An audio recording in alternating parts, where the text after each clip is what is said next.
Welcome to the Power of Lifting podcast. I'm Eric Cafferty, owner of the Mecca Gym. I am a strength and conditioning coach and a contest prep specialist. The focus of this podcast is to dive into the mindset and the drive of people who have done incredible things with their lives. Welcome, friends. I'm Eric Cafferty. Welcome to the Power of Lifting podcast. This is going to be amazing. We have the one, the only, the Coach Carson on our show Coming today. At you low and slow. Coming at you with his first appearance on the Mecca Gym podcast here. Great to have you, sir. Yeah, it's good to be here. For those of you who don't know Marlon, he's about, what are you, 6 foot, 6'1"? 6'6". 6'6". About 4 bills, twisted steel. 6 That's right. Bill. Yes. That's No, really Marlon is a strongman by trade and a damn good one at that, up and coming. Anyways, recently hit some log press PRs.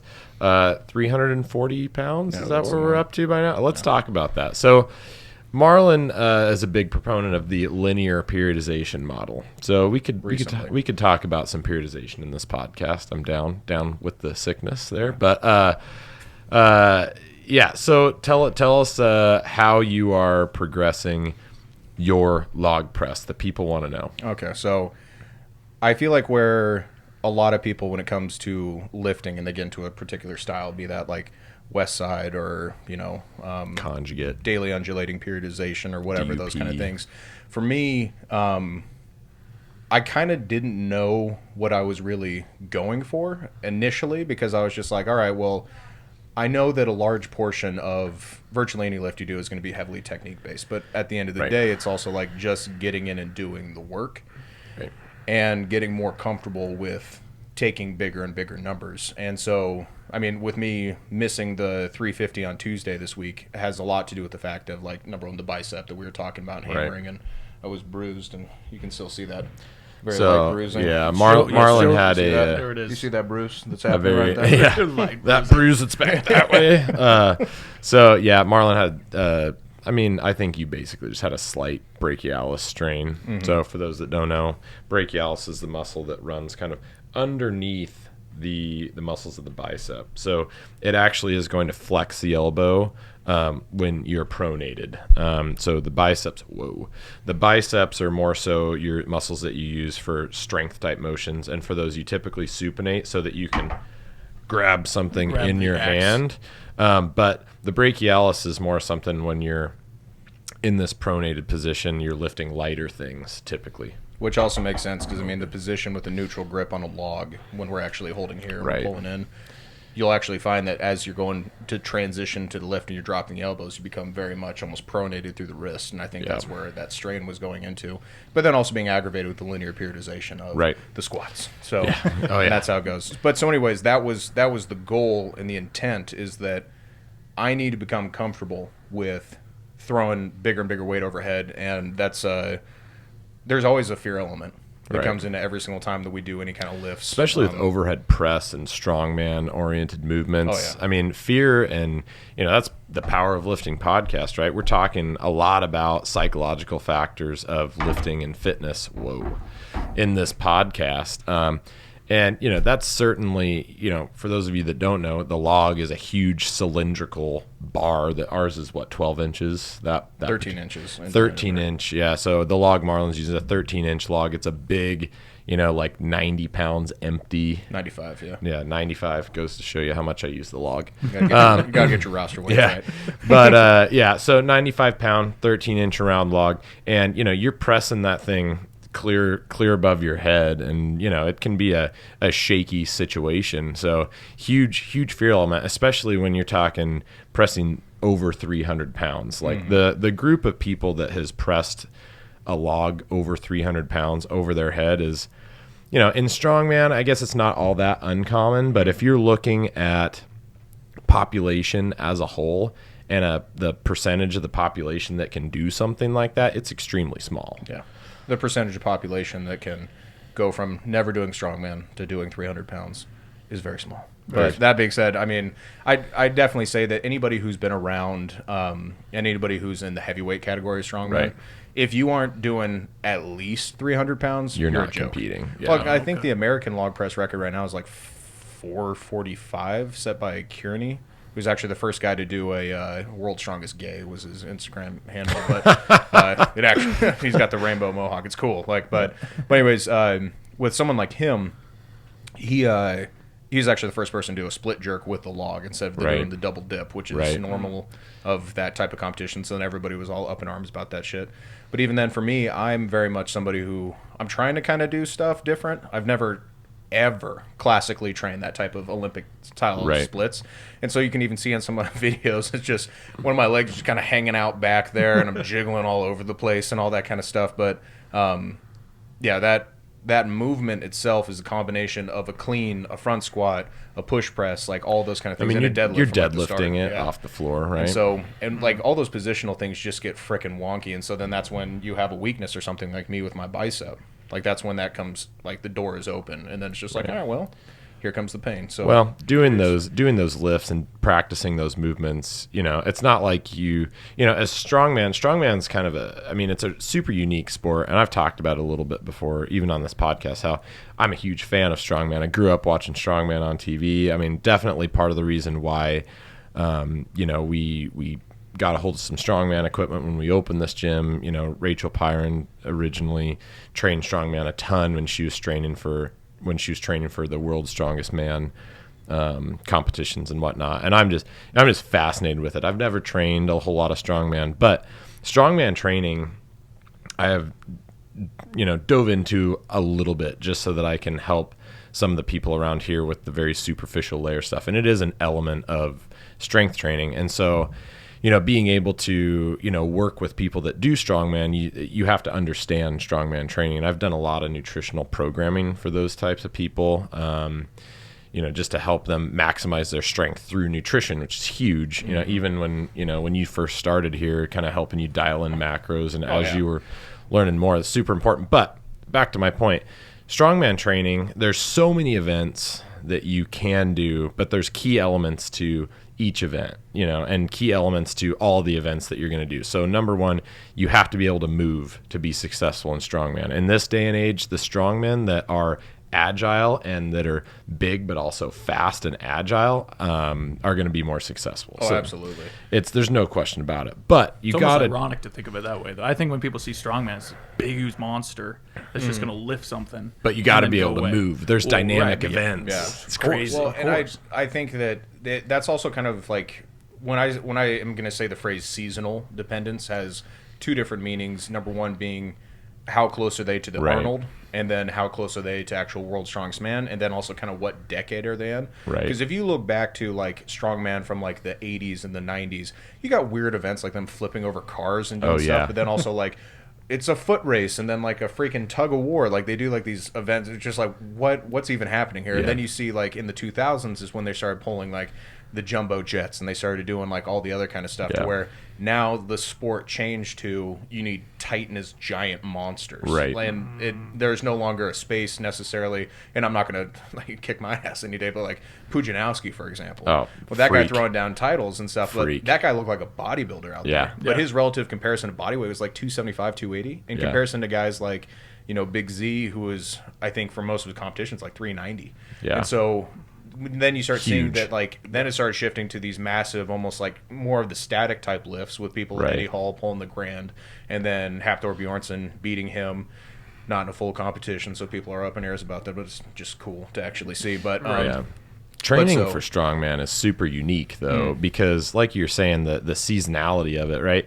So you've got a way, off season, and then you've got, so a lot of strongman. Tell us about like what you would have people do off-season training versus on-season, because off-season typically strongman they're training events somewhat, but training for general strength. They're training, a little bit more conventional lifts to get strong and stay healthy. And then as you transition closer to a comp, you see what events you're going to be doing at that comp, and you kind of, transition your training and focus a little bit more on specific events, right? So essentially the way that I will almost have all of my athletes and stuff doing the training and how I actually pay attention to it will be, you have GPP style of training, which is general physical preparedness. Right. And so that GPP is going to be anything that is not an actual strongman event. Right.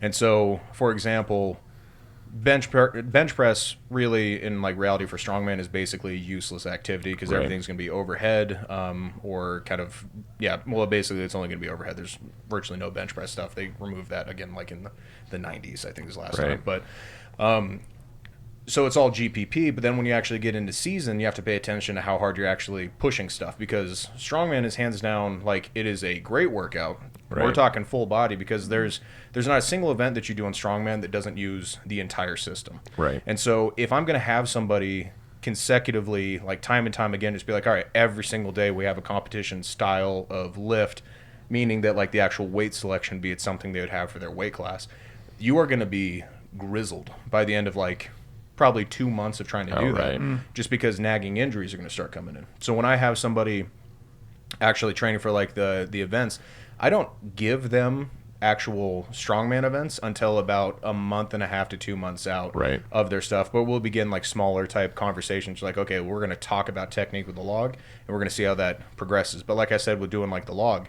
you have a deadlift phase, you have like a rowing phase into the body, we have a power clean / front squat, then we have a standing position where you're holding X amount of weight on your chest, and then actually going into a push press with finishing out, and then maintaining a lock. Right. So that's effectively like from the tip of like your pinky toe to like probably the back of your head, depending on how hard you're actually gritting your teeth when you're doing it.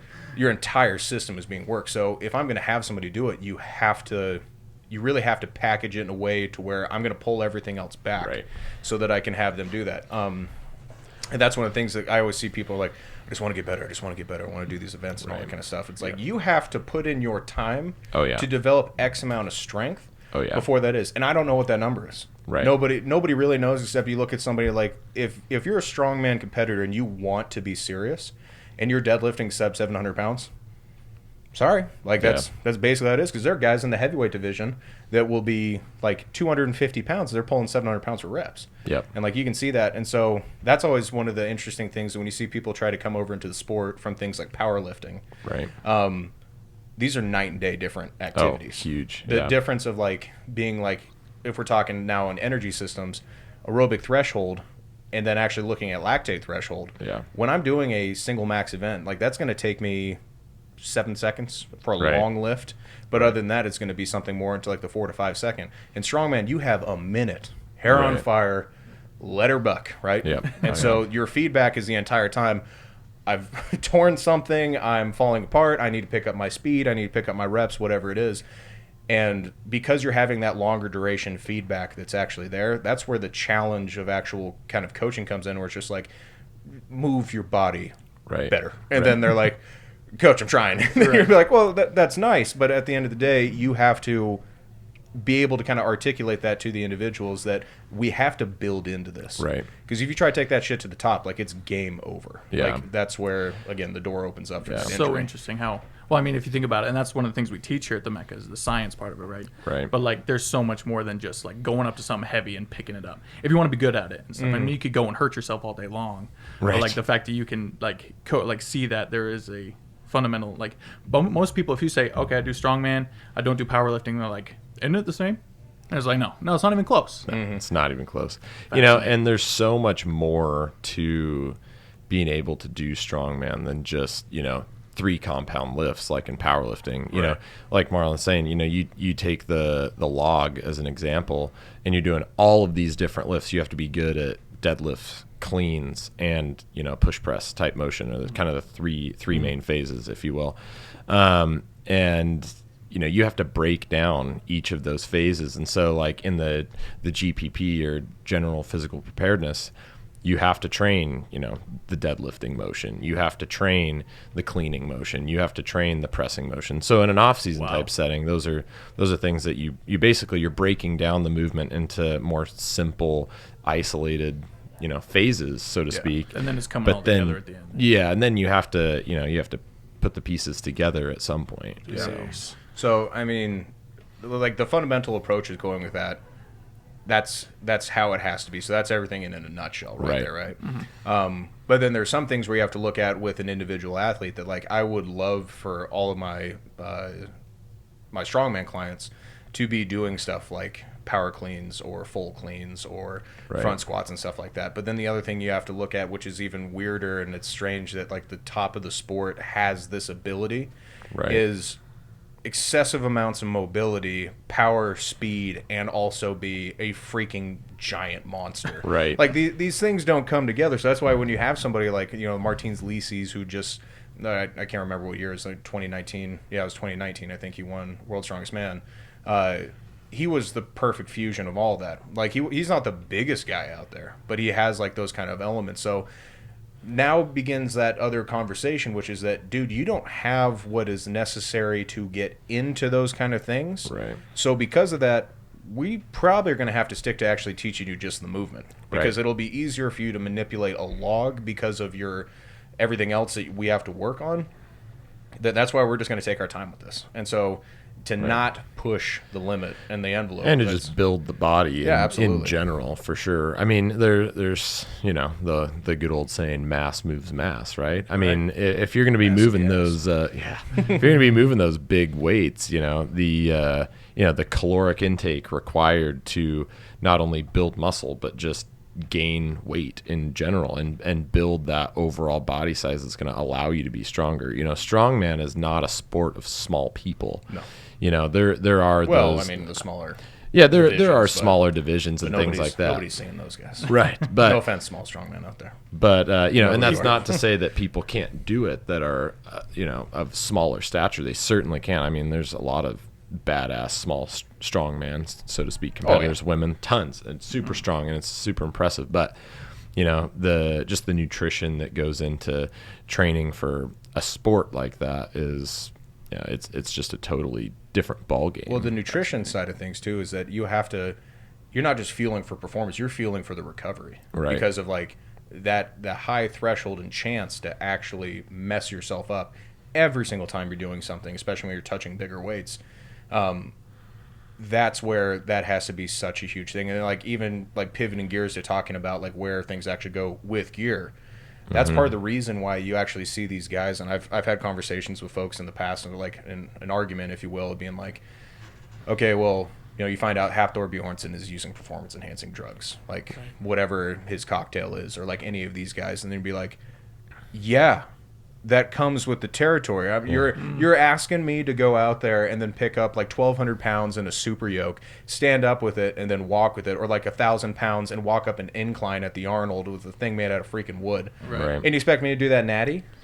Like, there's no way. You can't recover from those kind of things. Like, the training alone is so brutal, and I think that's why you actually see the prevalence of so much use of performance-enhancing drugs, is that, bro, this is hard. Oh, yeah. And if you aren't doing those kind of things, you're not able to optimize on the level that is now required for these Titanist human beings. And that's the bar has just been set so high. Yeah, because they're like 6'10". Like, you know, I can't get up under that bar. Yeah, it's nuts. I mean, the same thing can be said for if you look at, you know, bodybuilding in the IFBB, the pro strongman circuit. I mean, the shocking thing to me is that, you know, if you talk to people, and it's not a very commonly talked about topic of performance enhancement, because a lot of times it's kind of shoved underneath the rug, so to speak, but under the fanny pack, if you will. Under the fanny pack. But, you know, at the top levels of a lot of those sports, people don't realize like there's a lot of pharmaceuticals that go into that sort of thing. And so,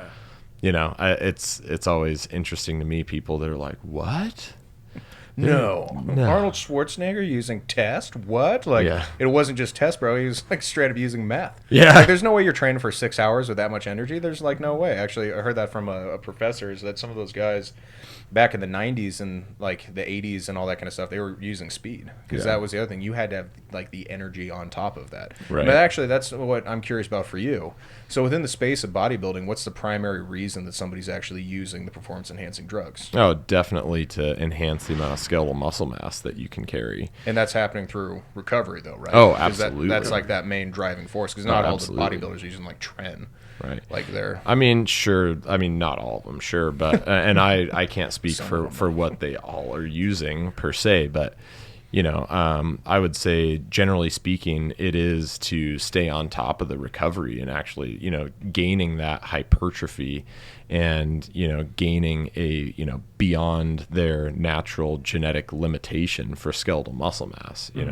There's just no way around it. If you look at the top drug tested bodybuilders in the world, the best guys, I would say, are probably, now there are your outliers, but you've got a lot of guys that are around that 5'8", 5'7" to 5'10" height mark. Mm-hmm. And, they're anywhere from 180 to, call it 200 on the high end typically.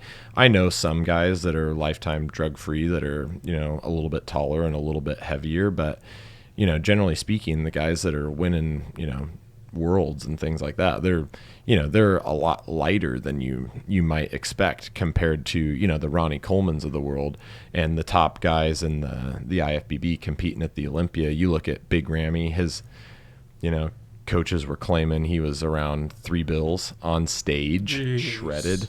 And then the guy. Do you think that's a roster adjustment, or do you think that's actually legit? Oh, I would not be surprised if he was tipping 300 pounds on stage. Big. Well, because what was Coleman ringing in at on stage? Close to that, but I think Coleman's best years he was actually around the 250 mark, okay. 250 to 260. Those years, I'd say off the top of my head, it's like the 2002 version of Coleman was like that mid 200s. Same thing with Phil Heath. I think he's probably like mid 200s. I think that's kind of been a sweet spot for a lot of those top guys in the IFBB. They'll be, those mid 200s, anywhere from 240 to 270, I'd guess, on stage. But you got to know, these guys are like 5'8". Coleman was a little taller. Coleman was like, I think he's 6 foot, 6 foot, but no, yeah, with all of his back surgeries. But poor dude. That's shout out to my boy Ronnie. Yes, and that's a crazy Survivor. documentary. You watch that. He had one come out on Netflix not too long ago, and they asked him. He's had multiple back surgeries. He's been in a wheelchair on crutches for a long time because his back is just done. He's like walking metal, with yeah. this around his arm, and it's Yeah, just, and looks it's just crazy, and a lot of people look at him and they're like, dude, like, is it really worth it? And they ask him that in the documentary, and they're like, all the suffering you're going through now, like he's raising his little girls and he's in a wheelchair and in crutches and stuff, and people are like, dude, like, what the heck? And he's like, I'd do it all over again. He's like, no question. I would, if you showed me the future and I knew the outcome, he's like, I'd do it over again every single time. Like, no regrets. Yeah. And so it takes like, what, 8-time? Yeah. Yeah. So, I mean, to get to that level, like, there's just something different about those individuals. And it is, like anybody doing something super extreme, it's their willingness to go to whatever length possible, whether it be performance enhancement, giving certain things up in life. Like, the sacrifices are worth it to those people. Mm-hmm. Whereas somebody like me, I'm like, one of the reasons I wouldn't want to dive into the performance enhancement side of bodybuilding is long-term health. I mean, to use to the degree that you have to use to compete at high levels in the pro stages, I'm not willing to put my body through that, because I do a lot of what I do for health reasons and to stay healthy. And You could live more than your kids for the rest of their lives. yes, I got to stay stronger than the kids for forever. But Damn straight. yeah, and so for me, a lot of it's about longevity and introducing those things into it. It's just not something that's good for longevity, right? For me, I'm not that married to that concept. Like, don't get me wrong, like I don't have any disillusions about the fact that I don't think that for me to actually start using performance enhancing drugs would put me on a stage like World's Strongest Man or like competing strongman in the Arnold. For some people it has, but I mean, I've done all my stuff natty all the way through, and like I didn't even start using protein powder until my senior year, because I'm just like, I don't need it. Like, right. That's what burritos are for. Right. Like, and you still don't. Yeah, exactly. And so when like looking at that, and I think like kind of like, curtailing back in with bodybuilding, is that if we look at the progression change, like even seeing the documentary Bigger, Faster, Stronger, love that. That's one of my favorites. It's I watch so that, good. I watch that shit on a Tuesday. But but so with like those guys, they're talking about like the action figure changes throughout time Right. and how like everything in America is always going towards the bigger Right. and like all that kind of stuff. So, like when I look at the aesthetic side of things with a bodybuilder, Right.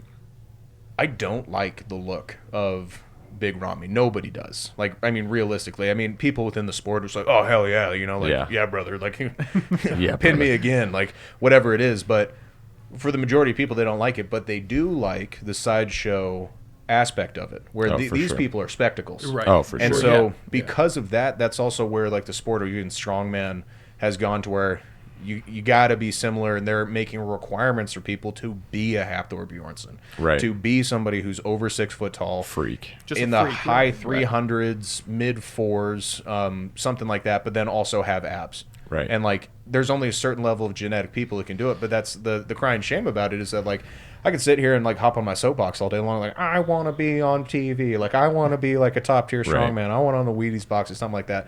Which is, bro, sorry. Yeah. Like that's the end of that. And that's Yeah. the thing that people don't really understand. Well, a lot of people, I mean, I don't know how many people actually think about this, but yeah, it's a very big misconception to people is that, oh yeah, if I get on the gear, like I'm going to get there. You know, I talk to a lot of my, I have a lot of friends that compete enhanced and take all kinds of stuff, and to each their own. I certainly don't look down on anybody for their choices in that respect. It's just you're just playing a little bit of a different game. But the disillusion that if you start to dive into performance enhancement, you're going to be able to compete on the Olympia stage. It's just not the case.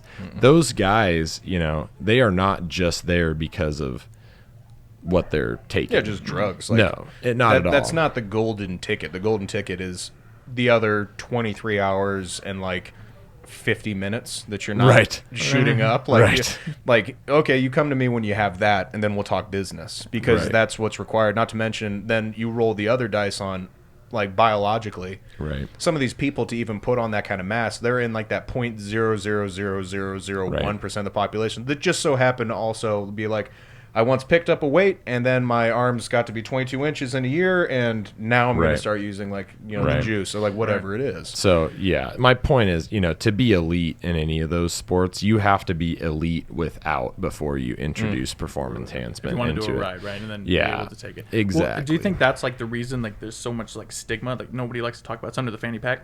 Because like if people were like Hashtag under the back. if people were they have this thought just like, well, that's just like if I took drugs I could do the exact same thing. Right. So it's almost like the stigma behind it is, well, it just almost puts them away. Like it's not cool anymore. Well, the once you take a thing drug. that irritates me about it all is guys that are on both ends of the spectrum that look down upon each other for either using or not using, right? So there's a lot of natty guys that I know that are totally like, oh, it's cheating and blah blah blah, and it's like, well, it is if you're taking stuff and trying to compete in a drug tested federation. Exactly. Sure, then yes. Just like you said, it's a different Yeah, game. screw those guys. I've competed against a lot of guys that popped on drug tests, and I'm like, yeah, screw you, bro. Like, if you're using, I don't care if you do that, but don't try and compete against me. I mean, Yeah. little old me here, like I'm trying to, you know what I mean? Right. So, I mad respect to everybody who competes, but I really don't like it when natty guys look down upon people that are using juice or like, oh, well, you're using steroids, so that's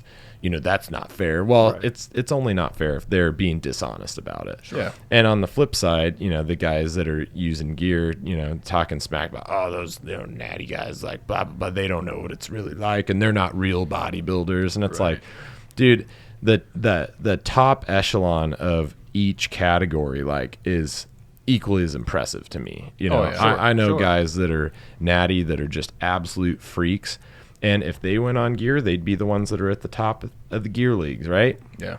But same thing. If there's a great example is the Sean that won the 212 at the Olympia this year. He was a WNBF like world top contender before he went to the NPC, and so he was the a dark side. Yes, he The was dark a side of the fanny pack. he was a top level natural competitor. Same thing with Kai Green. A lot of people don't know Kai Green competed as a top level natty for.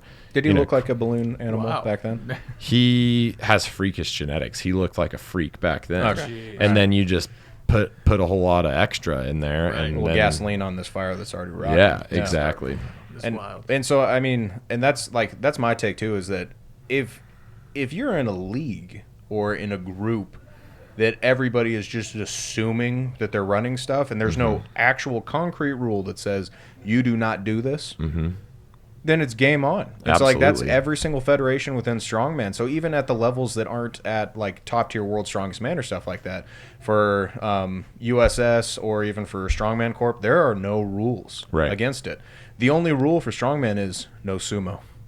No sumo. Remember that, Sumo. folks. Sumo's cheating, right? Sumo Gear, deadlifting. legal. Sumo, cheating. Like, that's just, it's the way that it goes. So, I mean, that's where, for me, whenever, like, having the kind of conversation and then actually talking with a client, like, how far do you think you want to push this? Right. Because I can tell you right now, with the cards that you currently possess, it's not going to happen. But then not saying it in that way, because, I mean, like, I look at myself, and I would definitely say that I'm of, like, the natural side, peaking upwards towards like my upper echelon of strength, which I haven't even gotten there yet. Right. But with the level of dedication I have, 14 years under the barbell, I have done all of that to get to where I am right now, and where I'm at right now is not even close to where I'd have to be. Right. And so then that's where I want people to know that like the sport of strongman has the community behind it of the stuff that you can do. Right. And keep it local, or even go and compete at some of like the national rank competitions, go to nationals for USS or Strongman Corp, and you might do well. But just the simple reality of being like, bro, if you are fighting to get up to 200 body weight, you're not going to be on World's Strongest Man. But it's okay. Right. Yeah. You still get to do an awesome thing and compete against other people and show like, oh, look at this. I picked up like this big concrete ball. And that's actually the draw that I found for the spectacle aspect of Strongman too, has been like, all right, when you go to a powerlifting meet, you see a bunch of reds, you see a bunch of blues and all this stuff in non-freedom units, right? So we were talking kilos. Right. And so when somebody goes to see that, and they're just like, that looks like a lot of red things on the side there that I have no concept of how much this weighs. Someone's like, that's an 857-pound deadlift. And then someone's like, is that a lot? Yeah. I've never picked up a barbell before. But then if you see some other guy, some jabroni that's 6'10", he's standing up with a super yoke that's been constructed with two classic 1950s refrigerators on each side. Yes. And the entire apparatus weighs like 1,700 pounds. People can look at that and just be like, I've tried to move a refrigerator before.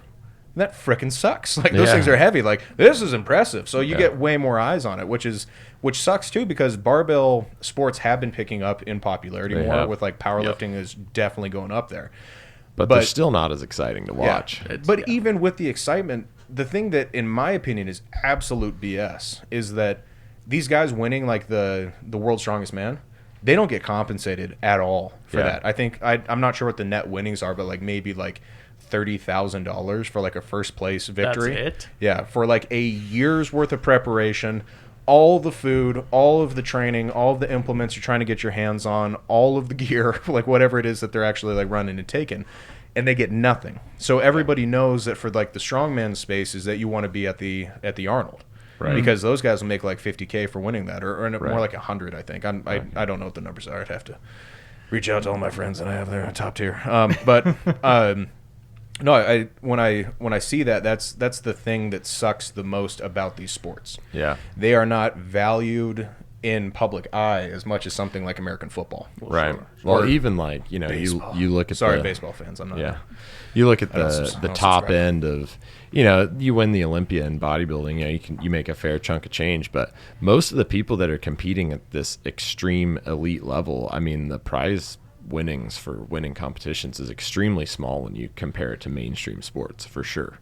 Oh yeah. Extremely small. I mean, because like with the levels that you've been to, did you ever have cash prize for anything? Yeah, that I mean, totally, but that's like $1,000. yeah.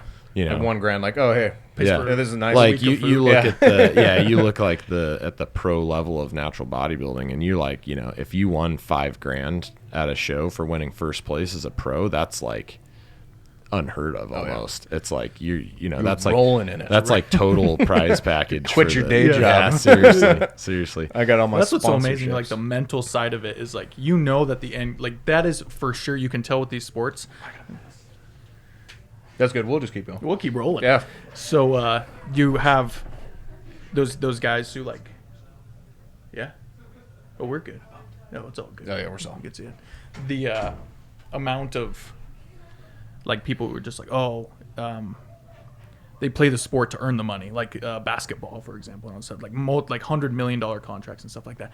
But then you think about it too, and then they get bagged on for the mental side of it. So like they're making millions, hundreds of millions of dollars, and then they like complain about something, and it's like, you're complaining and you're making all this money to play a sport and stuff. It's just like, yeah, there's validity to that, but then on the flip side of these other sports, we're not making anything, but their whole lifestyle has changed. Mm-hmm. Like everything you do goes into that sport. That you're eating, you're sleeping, you're everything. Like with other sports, you take it seriously and you train a ton, but you could also like kind of live a normal life.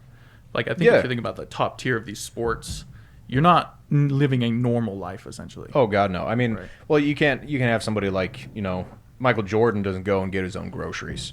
Right. You know, it's just like Arnold Schwarzenegger. Maybe he does. I don't know. Or like Sure. The Rock, like Dwayne The Rock Johnson. Like, I mean, I guess I should use people that are more like in the actual sports space. So if you have somebody like Tom Brady, Tom Brady is not going to Albertsons to pick up a gallon of milk, like, and then just be fine. Like, you just be like, oh, I'm just gonna put. Well, I mean, he's probably not so huge that he could probably put on like the hoodie, Right, like some sunnies, you know, maybe a hat. yeah, put on some shades, put on some stun of shades, and then get going. But I mean, for some people, like you can't hide, Right. And so because of that, like. I think that the whole complaint type thing too that we see from athletes, like it's all relative. Sure. Because I mean, like my biggest problem that I have 9 times out of 10 of inconvenience in my day is back before I had AirPods, # rolling in it now. Back when I had like my regular Apple headphones.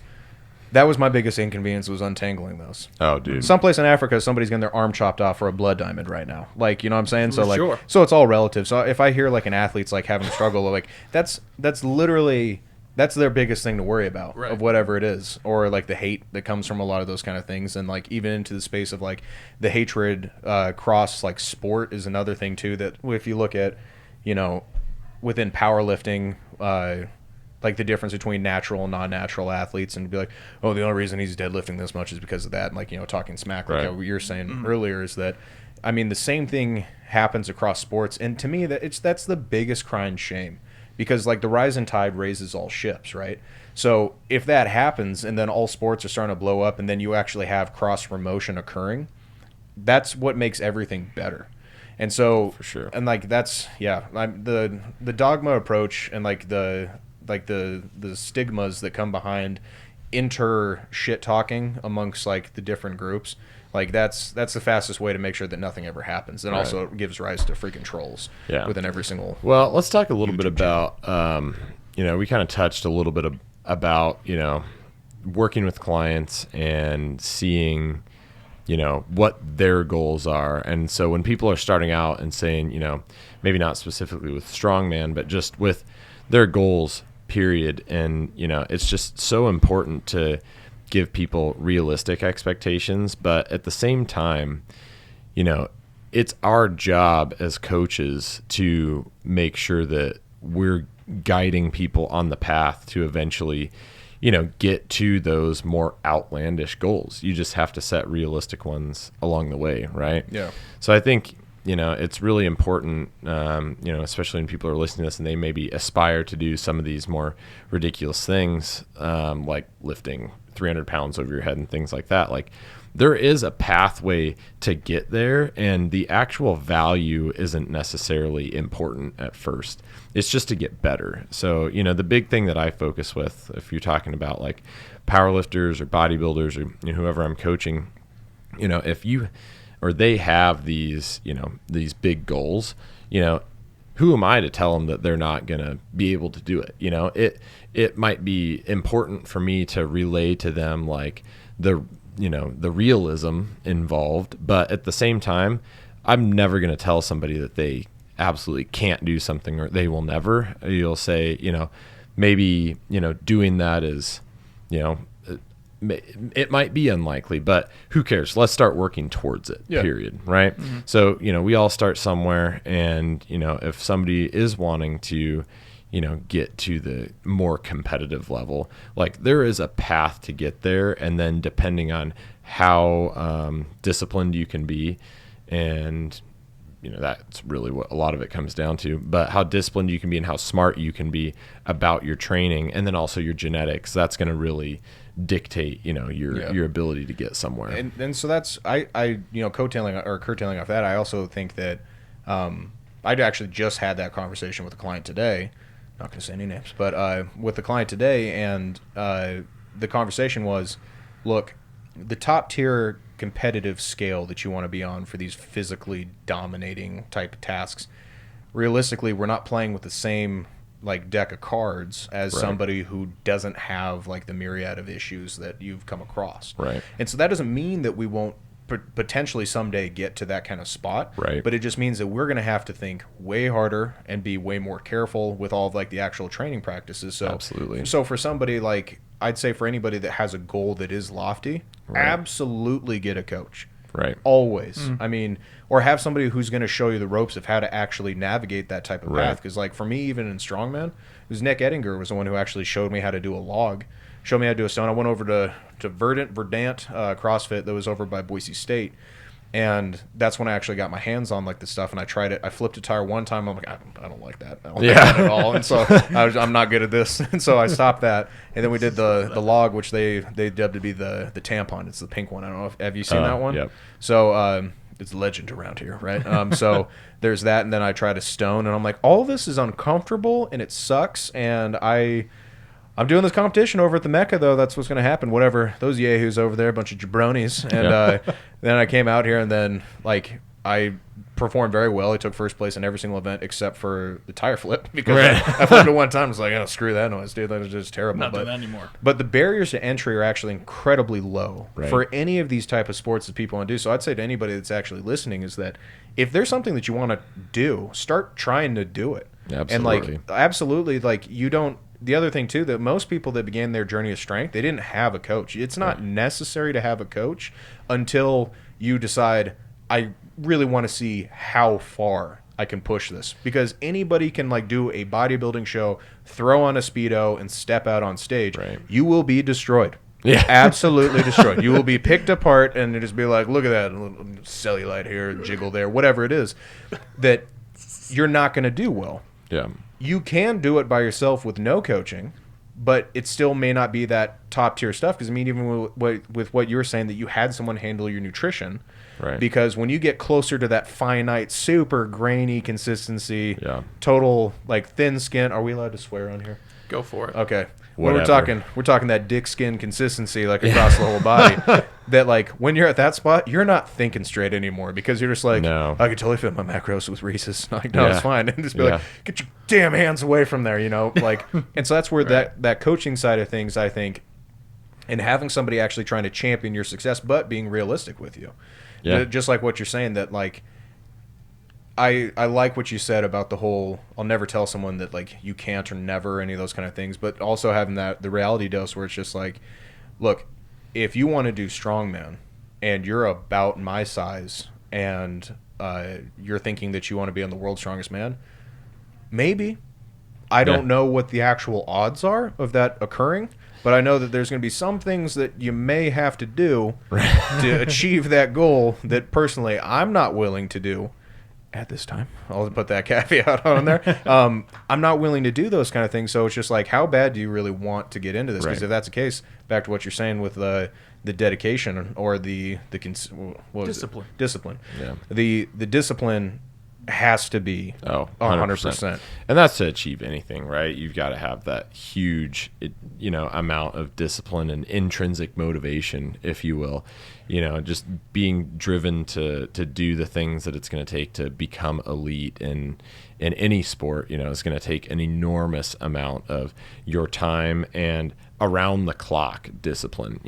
For bodybuilding specifically, when I got into it, I was 17 years old. I was just starting college, and I had lifted for forever, for sports ice hockey. Is this post one knee, blue line clappers, wheel snipe, Sedley boys? Is that what you're saying? Yes. So it's post hockey. Post finished, and were you about to actually go semi-pro with that, or what did you do? I was going in. Steelheads? I was playing junior steelheads, and I was going into like junior league. So I was playing a lot over the summer before I was gonna, go play whatever semi-pro or whatever. I was playing a lot in different training camps and things like that for like.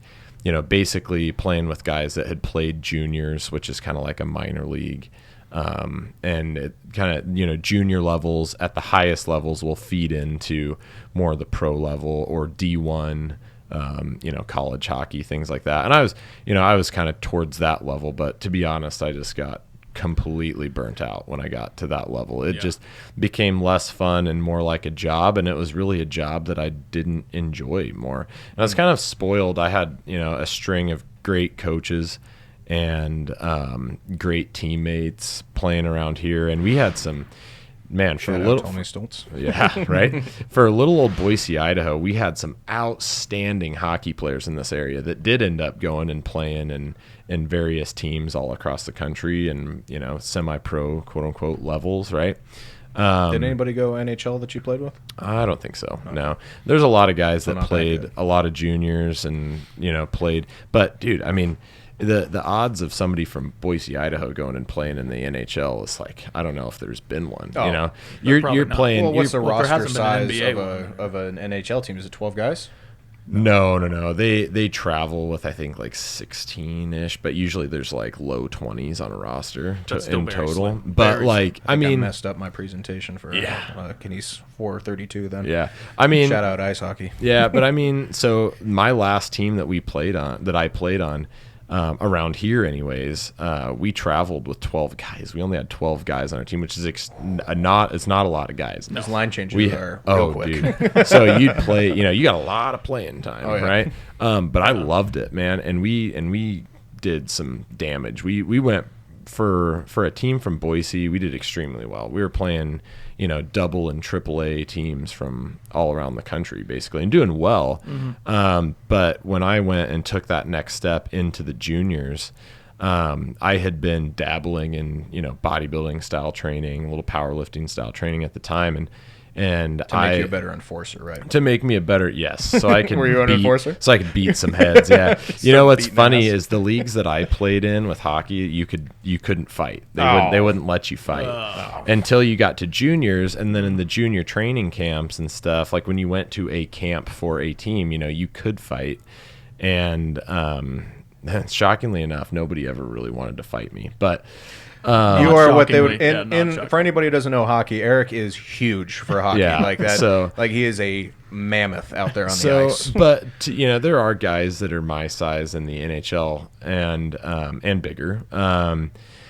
But there's not many, but they're definitely out there for sure. Yeah. Each team's got a handful of guys that are roughly my size, probably. But the typical hockey player is a little bit smaller, streamlined, better endurance, things like that. But I just stopped enjoying really playing the game, and I was more interested in the off-season style training, getting bigger, faster, stronger, tougher. And we would go to these. I went to a camp down in El Paso and with a good buddy of mine. Shout out Marshall Weber. Marshall Sakai. And anyway, it's just funny because Marshall still is in great shape, but he's like, he was a little guy, but he was just built like a brick shit house. Like just muscles coming out of his ears. And and for being 17, I think I was pushing 240 at the time. Big boy back then. Yeah. Wow, I didn't know that. And but mass moves mass, right? And I was in pretty good shape still. I just had obviously a little bit less muscle, a little more fat than I've got now. But at the same time, you take the pads off in the locker room, and I remember distinctly I was in Vegas at a selection camp for scouts, and these scouts came back into the locker room after we had done a scrimmage, and I was standing there with the top half of my gear off, and the scout goes, "Jesus Christ, are you sure you're 17?" And I was like, who are you? You know, but you know, to that effect, yeah, who's asking? But and the other 5 ones came in, and after you took off the bottom side of the gear, and you're like, Jesus Christ. Right. You're 17. Yeah, sure you're 17. Keep your jock strap on. You got a driver's license? Want to be in a movie? Anyways. Yeah. But you know, going down to Texas with Marshall and trying out for that team, you know, I definitely got offered a spot, you know, to come back and play with those guys. But you know, they're like, dude, what do you guys eat out there in Idaho? Because, you know, neither of us looked like the stereotypical hockey player. Right. And that's like the second or third time I heard that. And I'm like, you know what? Maybe I'm not really meant to play hockey, because the thing that I was hearing over and over again is like, dude, you look like you need to be playing like linebacker, Yeah. not playing hockey. You do know, look like a football player. yeah. And so, you know, I was like, man, you know what? And I actually enjoy the lifting side of it a lot more than I started to enjoy the hockey side of it. And the other reason was hockey just destroys your body. Oh, man. yeah. Like, I can't tell you the last time I actually played and was not injured. Yeah. You know, I like the last time I ever laced up the skates and legitimately played, like not in a BS men's league, which no offense against men's league. Men's league's great. But Shout out Beer League. Shout out to Beer League. But, you know, it's just not serious. And the last time I seriously played, I took a slap shot off of a stick and right in the bare collarbone. And I thought I broke my collarbone. It was actually my right side. I thought I broke my collarbone, man. It hurt so bad. Yeah. And it was direct on the bone. Like my arm went numb. Yeah. This is like third period of this scrimmage. Crushed the brachial plexus. And I remember, I was in Vegas by myself. And I remember driving back to the hotel room and calling my dad and being like, dude, I'm so done with this. Yeah.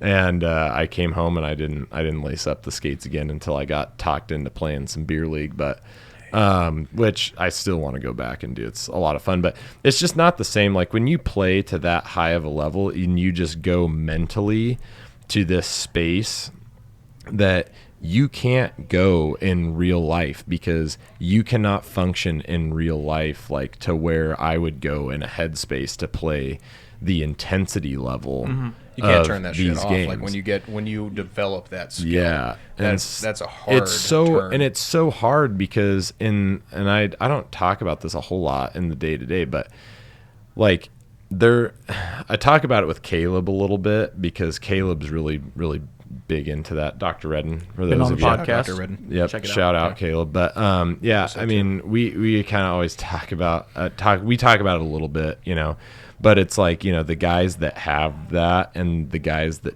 don't, you know, and a lot of guys that had played elite level sports, you know, they develop that ability, but you know, there's not a lot of people that have that ability to just go into that space, you know, and you go into a dark place. Yeah, you really it is do. a darkness. And it's, you know, I can't psychologically like explain it to you on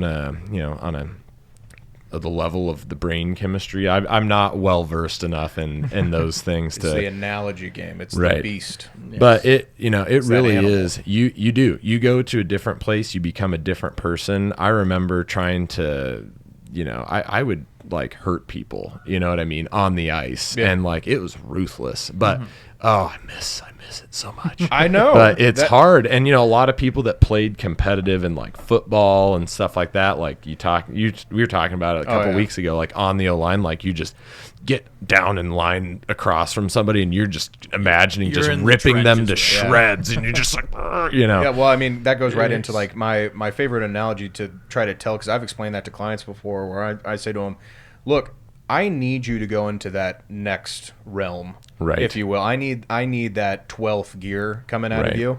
And they're like, what does that mean? I'm like, I have a shirt that I can't fit into anymore, but I had, and I got it from the 2010 Mayhem Festival, and it is a werewolf with like blood dripping off of its like mouth and its claw, and it's like on top of like a mountain of skulls. And I'm like, this is a manifestation of that animal that's inside of me. Right. That I didn't actually identify that was there until I had listened to death metal for the first time. And then that woke up the beast inside, to where when it became game time, that like practice is whatever, day to day is whatever, but as soon as it's like lacing up and they're like, all right, 5 minutes, put on the favorite jam, and then just you just have this switch that gets flipped. It's and that the only ability. way for that switch to be turned off is from the complete expenditure of all of that energy, that violent energy. It's for the game to be over. And for games that ended when you weren't ready for them to be over, good luck sleeping that night. Right. Oh, holy balls. Yeah, The rage just boiling. I would always feel it right back here, right behind the ear, and just being like, and that's that's what people keep sweating from game time. And that's what people, then they get to be,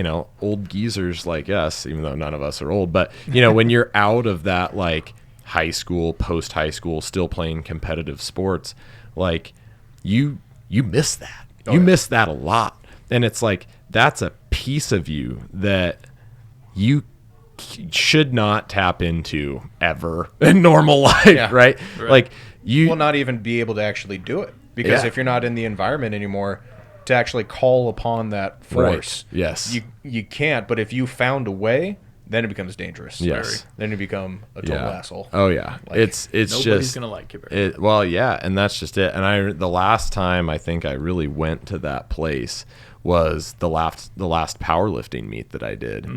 And that the one you just posted about. Yeah. With the bench press. That level of competition, when you're trying to push your body beyond its limits, brings that out. And so, a lot of people don't know what that even feels like, and it's like, oh, you're missing something. Well, I think it's the reason for people to do things. Like I just shared this thing on Facebook. It was like, the goal of high school sports or whatever isn't to get a scholarship and to get a bunch of money and stuff. It's just like to learn these life lessons and stuff. Right? It all comes together, whatever your perspective is.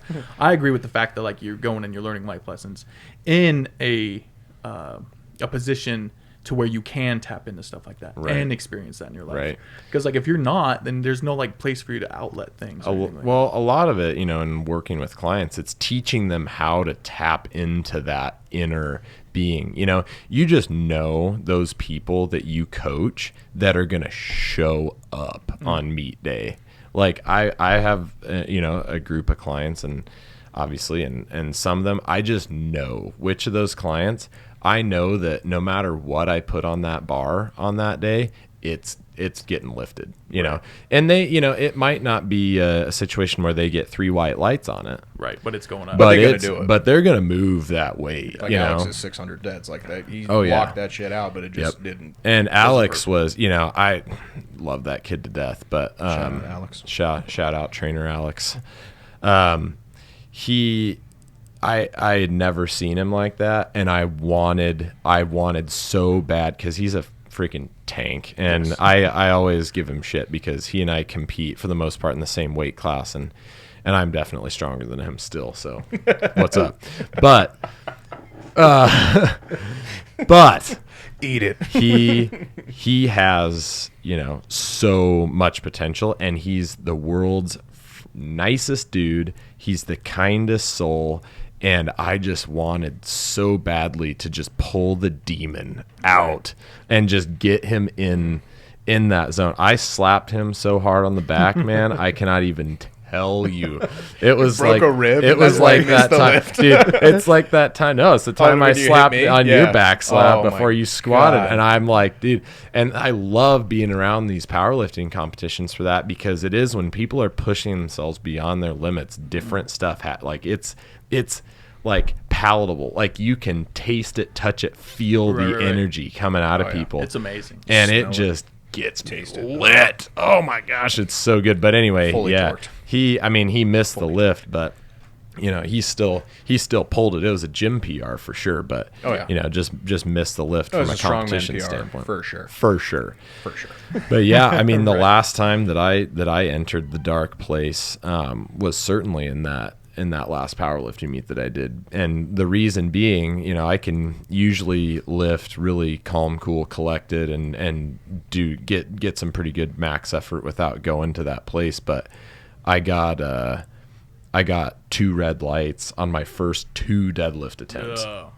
And Who you gave know, it to you? Trigger. I can't remember who. I know that Misha is one of the judges, and there's another judge. And I'm not saying that they were wrong, but at the time I thought they were wrong. Oh, of course. Because if you're the athlete, you're just like that was clean. You know, I lifted, you know, an easy opener, and at the time I was aiming to pull 700, and I had pulled 670 something in training. I knew I could do 700 because that, you know, regardless, I knew I had a lot in the tank, and I pulled my first one, and it flew up. It was super easy, but I had an injury in my left hip that when I hit a certain point in the deadlift, it would catch. And so it would make for a slight hitching type movement, and where the bar on just that one side would kind of go up and down a little bit. Wow.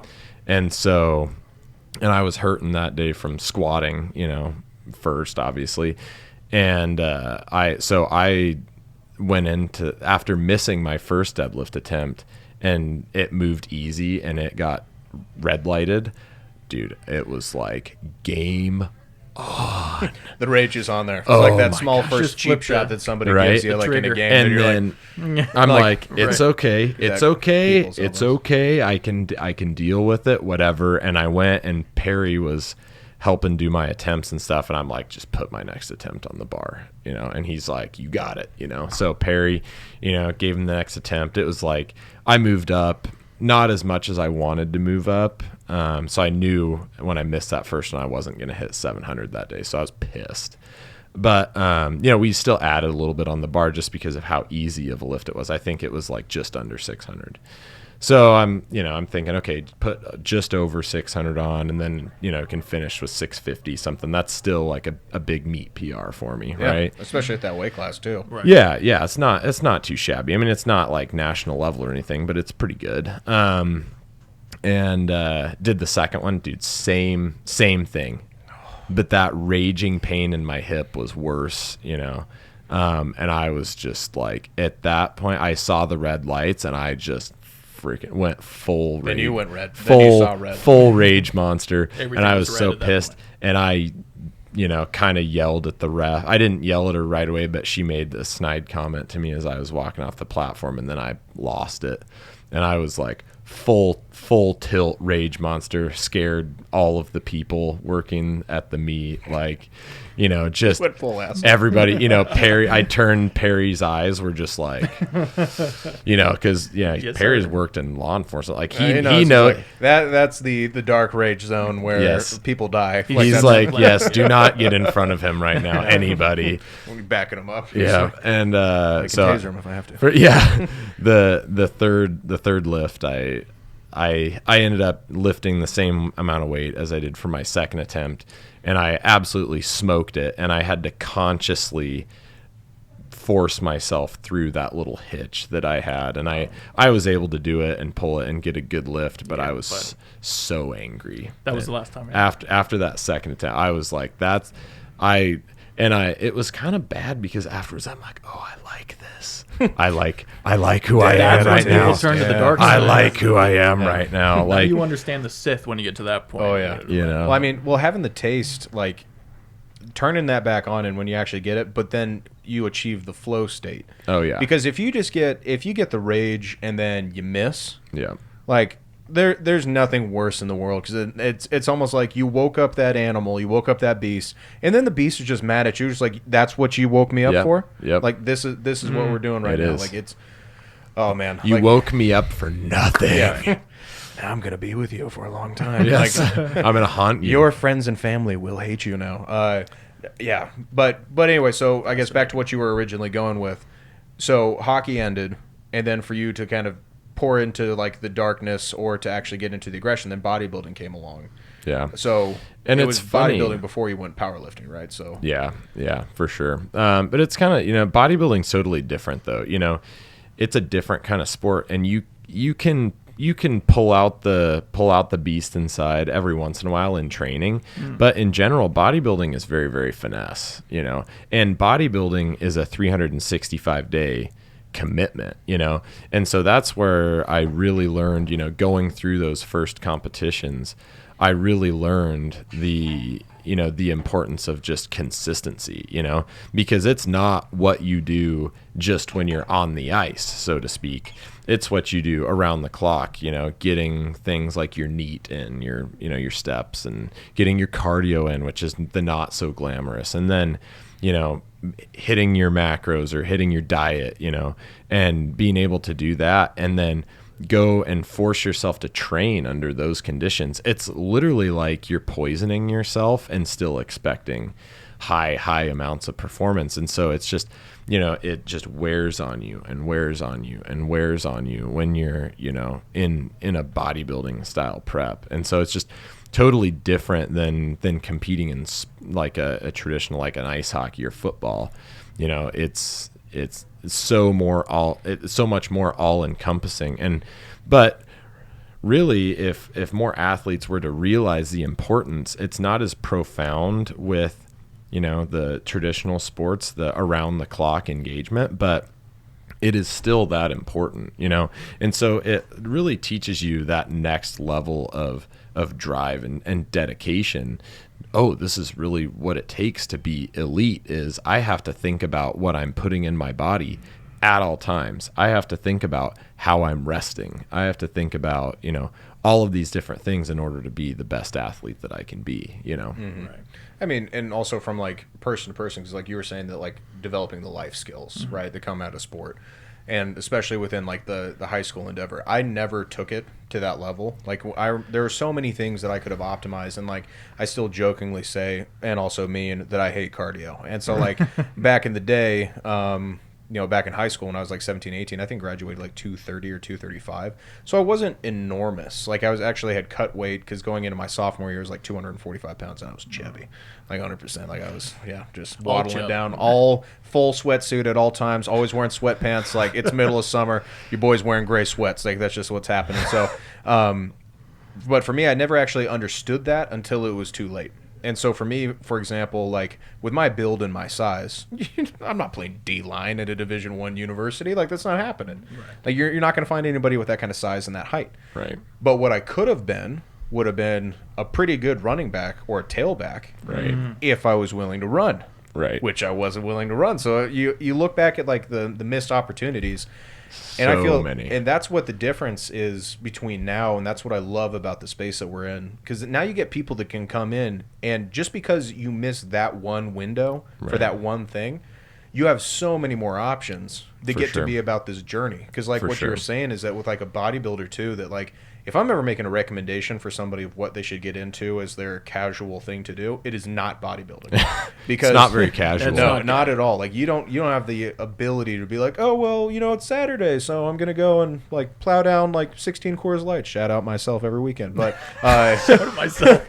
But so like with people coming in and getting into like these type of things and like being able to pay attention to the recreation, it gives you also a purpose for training. Right. And the purpose of training is actually a thing that will get you consistently coming in. And if people don't have that purpose, you need to find one. And Absolutely. That's a lot of conversation I've been having lately is like, look, it'd be cool if we found something for you to actually try to do, because otherwise we're just kind of doing this stuff.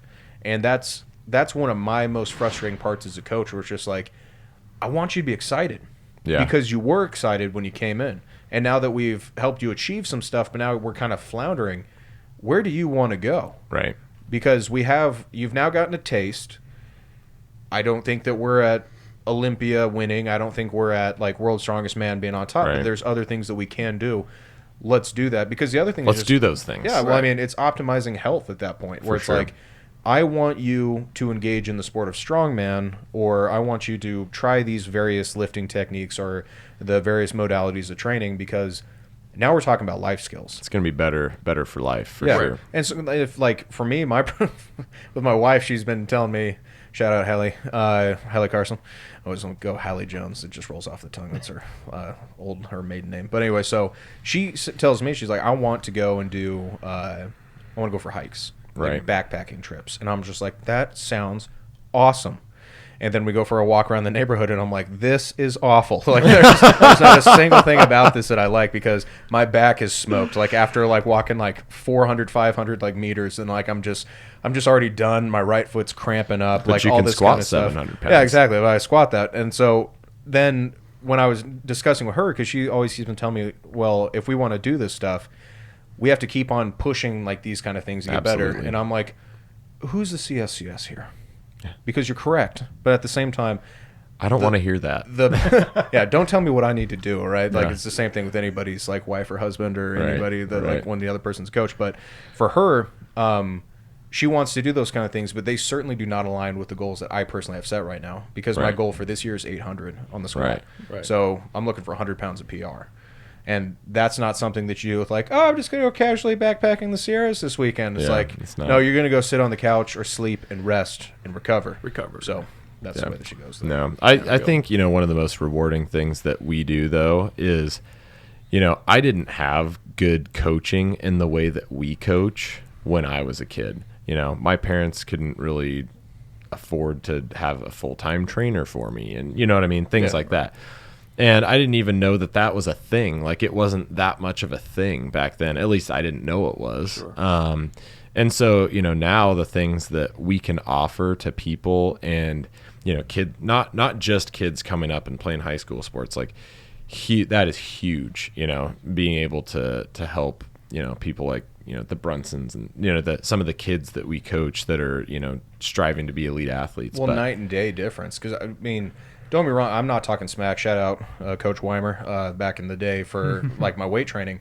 I learned some great stuff. I learned some like good technique that needed to be later improved upon. But holy crap, It's if I had not the access to somebody with, not to toot my own horn, but my knowledge level of like toot your own understanding. horn. You got that Toot knowledge it. level. Toot it. Well, that's earned the it. thing. Like, I always say too, like, if I knew then what I knew now, or if I knew then what I know Classic. now, right? Classic phrase. If only, right? Yeah. But it's true. The more you learn, and I'm sure we'll both be saying that in 10 years again, because if you're not an eternal student, then you're just an idiot, quite frankly. But if the things that we have to teach people now and guide them in those ways, like the information and how much good it can do, not just from an athletic perspective, but from a life perspective and, general movement perspective, and keeping backs healthy, keeping hips healthy, enabling people to do literally anything that they want to do for long term.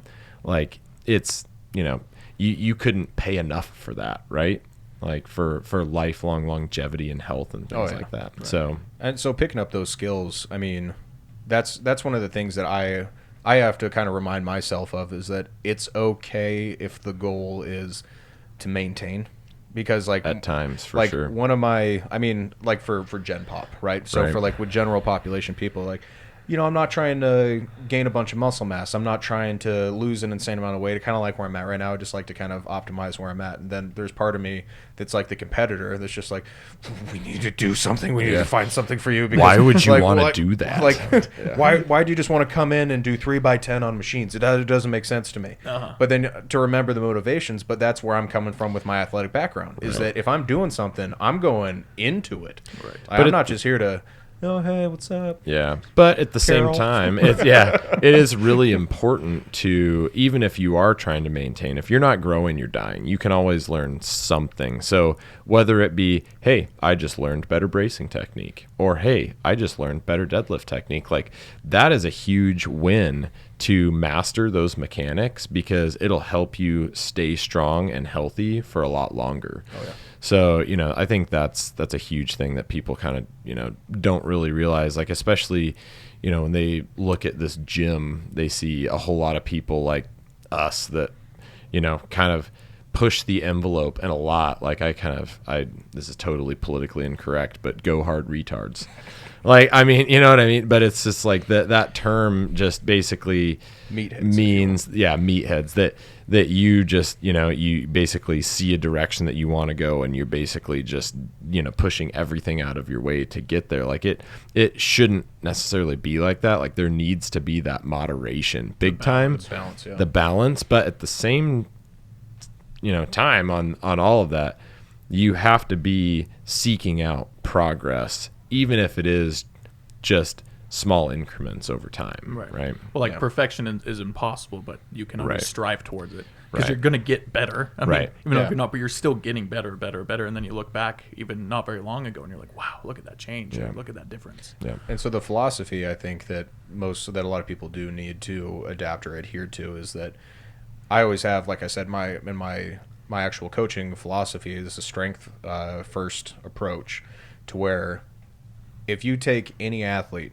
and make them 10% stronger, I don't care what space they're in, they will perform better. Absolutely. And so if you got a bodybuilder who's 10% stronger, well, that's 10% more stimulation theoretically that can be applied to muscle and over time with load and hypertrophy considerations. And then if you have like a golfer who is 10, like Tiger Woods, like I hear Tiger Woods doing like 315 like for 4 or 5 reps. Shout out Tiger Woods, what's up? Yeah.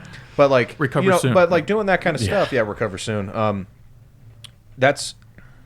That's where I think a lot of people sleep on or are too married to one specific kind of training. Right. And to me, that's a huge crying shame, because you're missing out on aspects that you never knew existed. Right. And so I love having that, especially, I mean, I've yet to really see it all the way through, because I have some people that come in from that were the bodybuilding stuff, and I'm trying to convince them it's okay. We can get stronger. Like, you can do this, but it's not the same. I'm like, I know it's not the same, but we'll get it. But it's okay. So, yeah, I mean, on that token, like, you know, cross-training and different training modalities, so to speak, like, you know, to be the best bodybuilder you can be, you have to go through training periods of strength training, because that's going to help you accumulate more volume over time, which is going to be, you know, the main indicator for your ability to make progress from a hypertrophy standpoint. You know, if you're doing, I was using an example of, you know, you're doing, say, 200 pounds for, you know, bench press for your 3 sets of 10. Well, you know, the fact that your 1 rep max is, you know, close to 300 doesn't really mean much, but the fact that you're doing your sets of 10 with 200 is going to be a very indicative, you know, number for the progress that you're currently seeing. In relative comparison. In like relative comparison. Right. Yeah. Now, if we were to go through a strength training cycle, and now all of a sudden you're able to do 225 for your sets of 10 consistently, well, now that 25 extra pounds per rep is going to accumulate to a lot more volume and workload that you're able to put on your tissue over time, which, you know, the fact that you increase your 1 rep max doesn't really matter, but the fact that you've now increased your 10 rep max through strength training is a humongous deal, you know? And so, you know, there's kind of a few different sides to that coin. And when you look at the literature out there on it, it's even more kind of convoluted, but the other piece to that is, and I think what we talked a lot about on today's podcast, is training intensity and how to bring that training intensity up a notch. Because, you know, I don't care who you are, if you're not training with intensity, you're not going to achieve your potential, because that means you're not pushing your body. And in the end, in order to adapt, you have to push your body in one way or another, and intensity is one of those main key ways. Well, I mean, and the definition of intensity varies, like, Right. because like when talking to somebody like getting into like a bodybuilding space or anything else like that, or strongman, powerlifting, intensity is not just load. Right. Intensity also has to do with what is the intensity of a rate of contraction or rate of perceived contraction of my actual muscle, specifically for hypertrophy. Right. But then the other thing is that intensity is how heavy am I going on my accessories? How intense am I able to go while maintaining correct form? Right. All these other kind of things that go in there. So there's a lot of experimentation that is required for anybody to actually find that optimization of the actual training, which is what I'm always obsessed with, is that how can I make somebody better, and what is it going to take for that individual to get there? So I do like the differences of the training modality for sure. I lost my train of thought. I was going to coattail off what you said. Yeah, it's gone. Too many white claws. Yeah, too many white claws. Too many Guinnesses last Tuesday. Shout out Guinness. Yeah.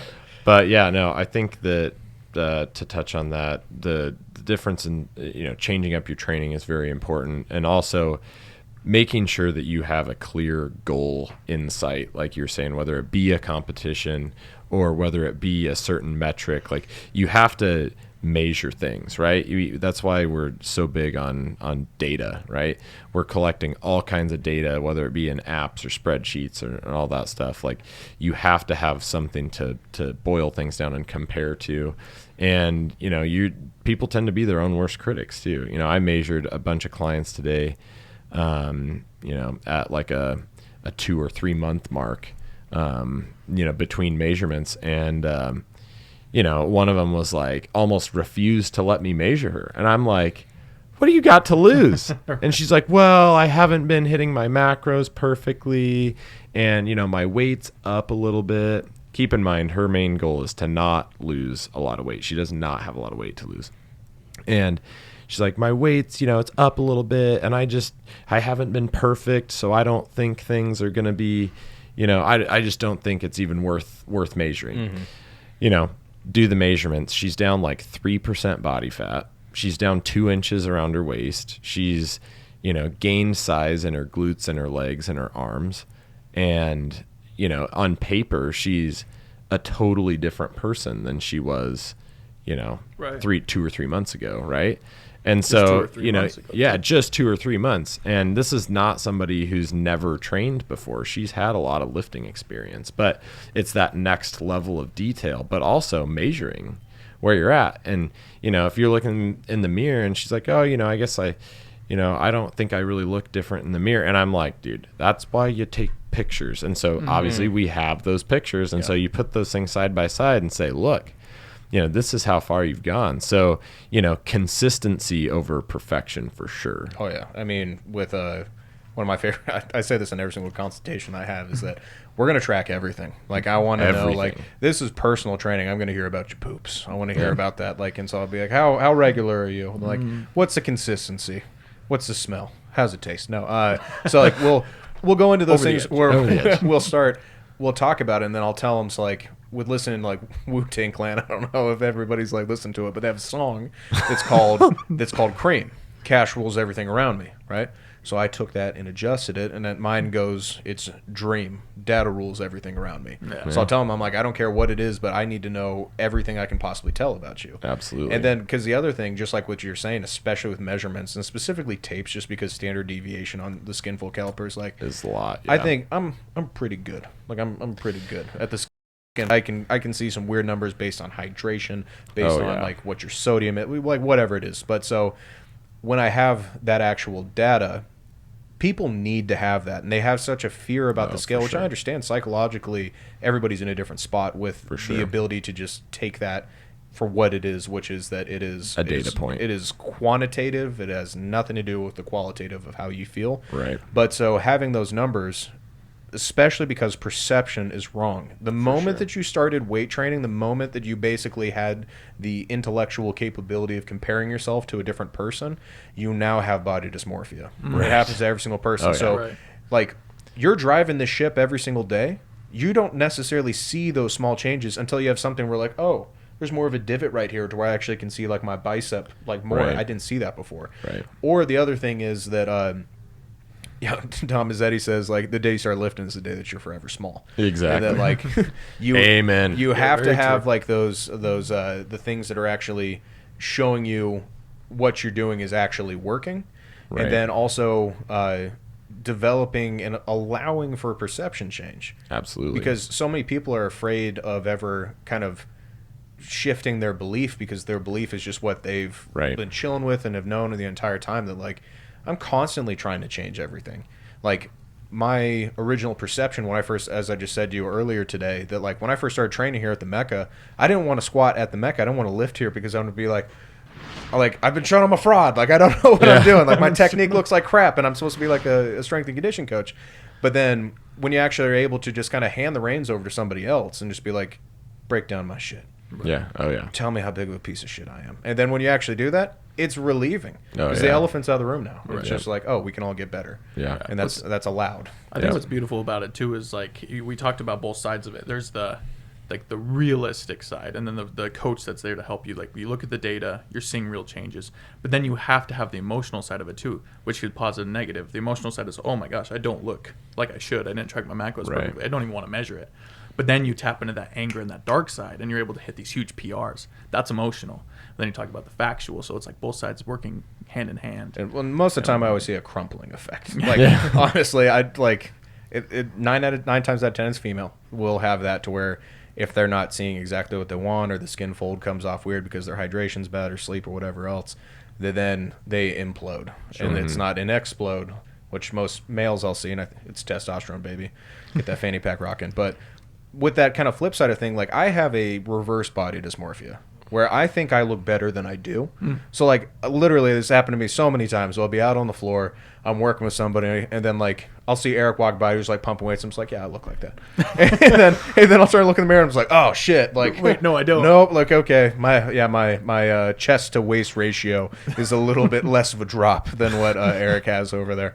But I mean, that's even a professional like myself. Right. Is that everybody will have some degree of this, and that's where a lot of times you have to make sure that support structure is there, and that can come from the coach. Oh, for sure. And if your coach isn't supporting you or like giving you the reality that you need to hear, but also doing it in a gentle way, you need a different coach. Oh, for sure. Like you need that person who's going to basically, we need that person that's there to help give you some of that, extrinsic motivation, if you will, and also be able to shoot straight with you.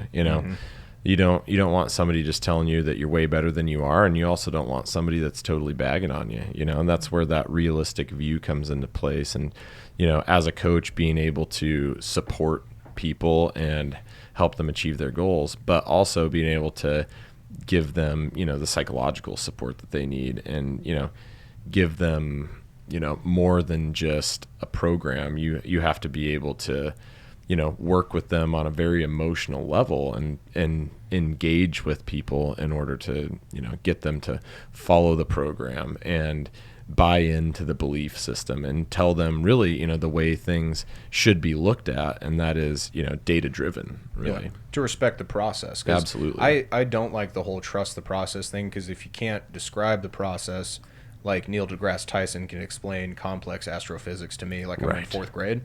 If you're not doing a good job with that, you need to, from a coaching perspective, they need to up their information. Or if it's just finding a different way to explain to somebody, in my opinion, is huge, because like you said, this is personal training. Right. This shit is personal. And so because of that, like I'll have people come in, I can just see from the body language from the moment they walk in the door, the way they're carrying their shoulders or the way that their arms are placed on their body. If like an arm isn't in the socket, that's bad. No, if they're like wherever their arms are, that's going to be telling us a lot about how somebody's actual emotional and psychological state is. And if that's the case, like I'll sit there and just be like, what's up? Let's build you up. No, like what's going on right now? Like, let's talk. Because if you're, whatever's happening, that you don't have an outlet to be able to discuss and talk about like shit that's crumbling in your life, or you are stuck on something and you need some advice, I'll tell people right now, go to a counselor. 100%. Like you should go and get, like, I think everybody should go and like get counseling, couples counseling, single counseling, whatever it is. That, because the whole thing is that if your mental space is being taken up with something that is out of your control, or as any of those other kind of things, you don't have the ability to be present with me here. If you're not present with me here on the time where you're supposed to be the most present, because I'm here, then we know that your optimization is going to be bad. You're going to get into a cycle of just absolute dog shit training sessions, and then you're going to not hit the goals that you want to achieve. So I always sit there and the mental spiral is just going to keep going. Yeah, then I tell the people, like I tell everybody, like, look, if you got some stuff, I'm not a counselor, but I can listen. And if that's what you need to do, then like, let's talk, because I want you to be able to dump whatever it is. And that's actually what got me excited about training in the first place. I was working at Boise State. One of like the side pieces to the conditioning procedures classes, you actually had to coach somebody from the staff that signed up for this program. It was like $150. They donated the kinesiology program. And I was working with this gal, and she was we come out later as we're talking and stuff and all that stuff, that she was a victim of sexual assault when she was younger. And that's completely turned her off from men. Only relationships with females after that, and then also just generally was uncomfortable being around most guys. And then she got me. And then I was totally not what she was expecting, because back then I was leaner. I wasn't as strong, but I was leaner. But still like a large guy. And so after we're talking, I could just tell that there was something else on her mind. I'm like, it looks like something's on your mind. If you're not comfortable, you don't have to share it with me. But I want to let you know, I give you permission to anything else that exists outside of the gym does not exist for the 1 hour that we see each other every week for this, or actually the 2 hours we see each other every week for these 10 weeks we're doing this challenge. And she ended up actually getting first place in like the combination of weight loss, couldn't do a push-up, and then she did 10 push-ups. But after that conversation we had, she kind of teared up in the session. I was like, Oh boy. Got to the center there. I might have gone too far there, boys. Like, Yeah. I think I might get in trouble for this one. So I was kind of up in my head about it. And then later I got an email that she CC'd the professor on, or no, she CC'd me on that she sent to the professor. And I like just immediately was just like, Oh just God. There fucker goes in. the stomach. And so then she said in the email, today's session that I had with Marlon was the most impactful moment I've had with somebody in like the last decade. Wow, and that's she's pretty like, I sweet. needed that so much, and I feel so good. And it was after that point that these words literally came out of my mouth. I'm about to say that I'd rather eat a bullet than be a personal trainer. Like I said that when I was in college because I'm like, it's all gonna be performance, bro. We're going top tier. We're gonna be a D1 strength and conditioning, head Right. strength and conditioning coach or something like that. But then after that experience, I was like, oh my gosh, Like, these people pay and they want to be here. oh yeah. Like, so I'm gonna provide an awesome service to that. And like, if you're also dealing with athletes, most of those people, they don't even want to be there. It's because they're being told they have to because of everything else better they at a have to sport, do, right. or not even to be better at the sport. It's just part of the requirement for them to be at a Division I university or Right. anything else Right. like that. So those guys don't want to do it. So then when I had that experience, it was like, whoa, it's definitely a pivotal moment. you can know? have huge impact on people. Oh, And for sure. I didn't even put anything to it. I thought it was just like, oh, okay, 10 reps, nice job. Okay, let's go do some bicep curls. Like that's how I thought it used to be. But holy shit, it is so much more in depth than that. Definitely. It's beautiful. Definitely. Life-changing, beautiful. Yeah, the impact that trainers, can have positively on people's lives is huge. And it's more so than people outside of this realm even realize. People view their doctors as a place they go for health advice and things like that, and that's definitely true. But people spend a lot more time with their trainers. We're walking alongside people on their journey, and so get to know them very well, and also be able to have an impact, hopefully as profound as that, although obviously that one being a special rare case, but still being able to have a positive influence on people's lives like that is just the best part of the job for sure. Oh, yeah. Well, and also, like, lowest of key, you need to have those ones every once in a while where you get like a major breakthrough. Keeps you or something. going. And it does. It's just like, oh, I just need that hit again. Like, I need someone to tell me that they're really getting something out of this. Because other times you're sitting there and just be like, is any of this sinking in? Like, is anybody, am I just wasting my breath over here? Like, oh, please, like, tell me that. Like, I just spent 1 hour Yeah. teaching you how to brace, and you don't care. you don't you care. don't give a shit about this. Like, but I mean, that's where like the sharing of the passion. For sure. That's the thing that I'm in love with the most now about this process. And then also when I do, fingers crossed here in the next couple of weeks, get another one of those hits, it almost kind of like jacks you back up again for the whole for sure. process. Because other times, and this is for coaches, I guess, that are listening to this too, is that there are times where it is super frustrating to be a coach because you feel like, nothing I'm saying is sinking in. I feel like everything is going over people's heads, or I feel like they're not respecting me or the process or whatever else it is. And like that seldomly happens because I'm also a very talkative individual, so I have no problem. Just be like, yo, what's going on? Like for other people that don't, it's just like, just hang tight.